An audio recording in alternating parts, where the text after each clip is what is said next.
at least in the US, I think a lot of young men do want to get married and have kids, but we're seeing data showing that it's women who are the ones who want to put off marriage, put off having kids. And so, how do we kind of get back to a place where people desire that, they even want that? I know a lot of people bring up the economic strains on families, all those things, but you mentioned, well, what about these other families, let's say in Britain, who are living off of the state, but they still want to have a ton of kids? I'm not saying that's the solution, but I mean, what is it about the underlying ideology that's been an attack on the family? Yes, thank you for saying that, Danielle. That's key. That is absolutely key. Feminism is the rot at the core of our society, unfortunately. Jobs don't matter, right? Jobs are there so that we can survive, right? The whole shape of society used to be that a man would do a job so that the woman didn't have to. The man would provide and protect. The husband and the father would provide and protect so that a woman could do the most blessed vocation in the world, which is become a mother.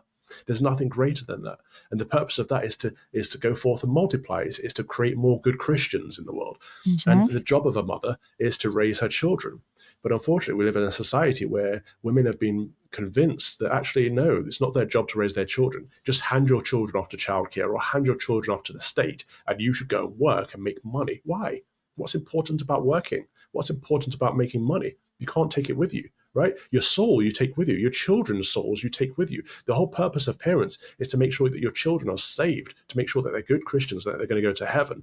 That's the only treasure you get to keep from this life, right? And so having a bigger car and a bigger house and a bigger salary, none of it matters. It's all dead. It's all empty. And actually, the only person that wins is the tax man. Having both the husband and the wife, or the mother and the father, working, the only person that benefits is the tax man. And the people that live off benefits and welfare, the people that live off the fruit of the tax man. And so a good family structure is a husband and a father going out to work, to toil and labor as a result of the fall, to provide and protect for his wife, who is the mother who raises the children. And this is one thing that Americans tend to do better than we do back in Britain. But homeschooling, home education, like, it's not the state's job to educate children. In fact, the state does a poor job at it. Public schools are horrendous at indoctrination. We see this all the time. Parents get in uproar. Why are they teaching my children that they could become the opposite gender, or that this, that, and the other? It's like, well, why are you leaving it up to them in the first place? It's your job. It's a parent's job. Parents' first responsibility is to protect, provide, and educate their children.